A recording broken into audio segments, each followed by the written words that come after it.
Gold Dust by Catherine Weaver. Chapter 1. The Worst Day of My Life. I know you won't believe it, from what you've read about me in all the gossip magazines.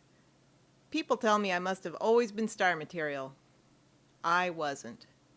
I confess, I didn't think I'd ever be anybody. I mean, with a name like Alex Lee, I seemed destined for a life of monotony. I always thought I was an average girl in every way.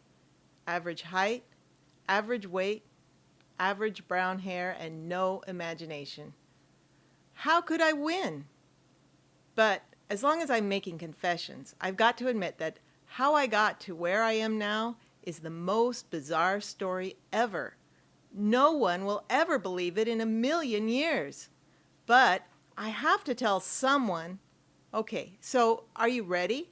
I'm not going to leave out any bloody details, so don't let your little brothers or sisters read this. Here it goes. It started on the worst day of my life. I was riding my bike to school, and this boy named Todd, who was so cute the way he smiled, was riding his bike right along behind me. I kept looking back at him, discreetly, of course, but he wasn't looking at me at all. He kept talking to his friend. So, in desperation, I whipped off my helmet and let my long brown hair fly free in the wind. No one seemed to notice me at all, except one person. A cop. I can't believe I got pulled over. He asked me why I wasn't wearing my helmet. I forgot it, I stammered stupidly. But, miss, you have it in your hand. Everyone was riding by, looking at me and talking to each other, probably about what an idiot I was. I could feel my face turn burning red in the way that makes all my freckles stand out like the stars on the Star-Spangled Banner. By the time I got to school, of course, I was late. I walked into freshman English class just as Mrs. Douglas was about to pick the first person to recite the poem they supposedly wrote over the weekend, which, of course, I hadn't. "Oh, Alex, since you're late, you can be the first to recite your poem on the theme of the color blue." I could hear giggles and little snorts from people in the front of the class. "Go on, dear," said Mrs. Douglas. "Okay, well, here it is. I like blue, it is true. Why don't you like blue too?" I don't have to tell you what everyone thought of that. I tried to just sneak back to my desk and pretend I didn't exist. "Wait, Alex, you haven't offered a rationale for your poem. Give us an analysis, please." "Well, it represents the conflict between people who like blue and people who don't," I said quickly, and then ran back to my seat so fast I skidded into my chair with a crash. This being not my day and all, I wasn't too surprised by the stunt my history teacher pulled in the next period. "Okay, class, today we're going to organize into groups of 4 for our California history section. You will all work on projects together. I have assigned all the seating alphabetically by first name, and since there are 4 Alexes in this class, all 4 of you will be sitting together." I sighed and sat down and looked at the other 3. Alex Shelley looked right back at me as if I were some type of prey and started in. "We won't have any difficulty at all," she said. "You can all call me Alexandra, and I'll address each of you as you." Somehow none of us laughed at this. "Now you," she said to Alex Chang, a timid-looking boy with glasses, "you will do all the research. And you," she looked at Alex Kaczynski, who was chewing on her stringy blonde hair, "will write the papers and presentations.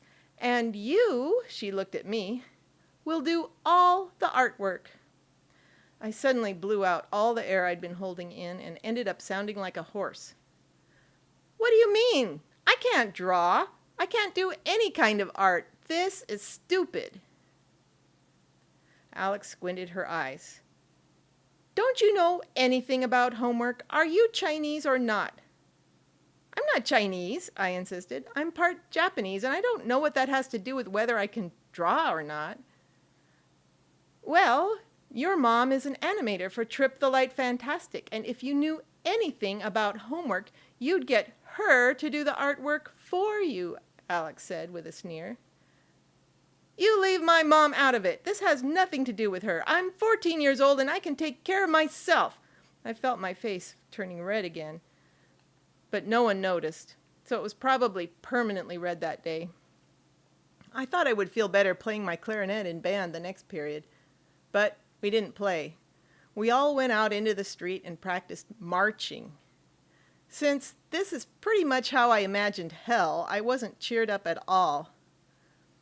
By the time my last period algebra class came around, I couldn't do anything but sit there and stare off into space. Finally, the last bell rang, and as I started out the door, Mrs. White yelled out, "Don't forget, there's a test on all this tomorrow, and it's worth 1/3 of your grade!" Somehow I made it to my grandmother's house after school, but I have to admit I don't remember my ride over there at all. I just remember walking through the gate into her backyard and seeing this short, hunched-over old woman pounding wooden stakes almost as big as herself into the ground with a rock. "Do you want some help, Oba-chan?" I asked as I dropped my backpack on the ground and ran over to hold the stake steady for her. She squinted up at me intently through huge glasses that almost fell off the edge of her squashed little nose. After a second, she nodded knowingly and handed me the rock and pointed to the stakes. I started bashing the rock as hard as I could, driving each stake into the ground in a couple of swings, while my grandma tied the brand new little pea plants to the stakes. After a while, I realized my face was wetter in the eye and cheek area than would normally be accounted for by sweat. When the last pea plant was tied to its stake, I grabbed my backpack and we went into her smelly old kitchen. I wrinkled up my nose.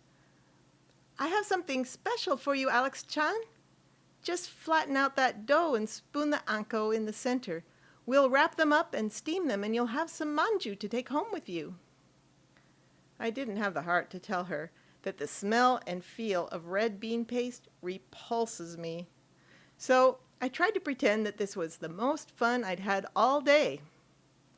Now that I think of it, it probably was the most fun I'd had all day, which was depressing. "You can bring them all home so Kenny-chan can have some too." I looked at each blob of red bean paste I dropped on its dough circle, thinking what my father would do with it. He must have been as good at faking as I was. "Did Grandpa like anko too?" I asked. "No, he was too English. I had to learn how to make clotted cream for him, but this is much better, isn't it?" "Yes, Oba-chan." She looked at me sideways as she put the manju into the steamer. "You are thinking too much, Alex-chan. The Buddha said, 'Thought habits can harden into character.'" Loaded down with a dozen red bean paste cakes and confusion about what my grandmother was talking about, I rode my bike downtown. Since my mom hadn't been up to making dinner lately, and I was tired of microwave food, I thought I'd go to the pizza place on Lytton Plaza. The problem with that is all the bums that hang out there. I tried to avoid looking at them as I locked up my bike, but there was one guy singing so loudly I couldn't help noticing him. "When Irish eyes are smiling," he was waving a liquor bottle in the air in time to the song like he was conducting. "Sure, it's like a morning spring." I walked by him to the pizza place, trying to pretend I wasn't looking at him. Why couldn't I stop looking? Something was attracting my attention besides his loud singing and the fact that I hadn't seen him before. "In the lilt of Irish laughter." Oh, I had it! Somehow, putting aside the fact that he wasn't a Japanese woman, he looked exactly like my grandma. He was really short, about 4'2" like she was, and he had the same wrinkled gnome-like face with the squashed nose. He wasn't wearing glasses, but his eyes were the same dark brown color with a little knowing twinkle in them. You can hear the angels sing. Oh, hello, darling, sure, and what a lovely colleen like you be wanting with a poor fool like me. Oh, no, I seemed to be standing right in front of him, and he was talking to me. What did people say to bums? He didn't smell bad at all, just a little like whiskey, and he looked pretty clean, except for his bare feet. Maybe he'd just had some bad luck. Even worse than mine. Would you like some manju? I definitely wasn't going to be eating them anyway. Why not give them to a bum? Some what, dearie? I dug around in my backpack and pulled out the carefully wrapped package. Here, I said, shoving them in his direction. It's food. Sweet bean cakes. Oh, I can't believe it. You're giving me these special cakes. I'm a complete stranger and you're giving them to me. Oh, such a generous, selfless girl. So sweet, so kind. He broke out into loud, sobbing, wet tears. Then he pulled out a cloth handkerchief and gave a louder blast on his nose than I ever heard any trombone player make in band. Embarrassed, I tried to back slowly away. Wait, darling, I won't forgive myself if I don't grant you a wish. You have to accept a wish. What? Surprised, I stopped moving in spite of myself. A wish? What do you wish for down in your heart? Instantly, my mother's once smiling face popped into mind, but I couldn't go talking to some bum about that. Why do you want to know? Well, if I made it plain as the sun in the sky, I want to grant you a wish in my gratitude for your generosity. It seemed like a good idea to humor him if I wanted to end the conversation. So I told him, there's this algebra test tomorrow I need to pass, and I don't know how I'm going to do it. Sure, and that's a simple enough affair. Just take this to your class tomorrow and open it when you need it. He handed me a torn piece of a paper bag. Thanks? I took the wrinkled brown paper from him and I looked at it. It was completely blank, on both sides. I don't know why, but I put it in a pocket on the side of my backpack. I forgot about the pizza, went back to my bike and rode home, trying to understand what had just happened. No matter what ideas I had, I didn't come close to guessing what was going to come from this. In the distance, I could hear him singing. And when Irish eyes are smiling, sure they steal your heart away.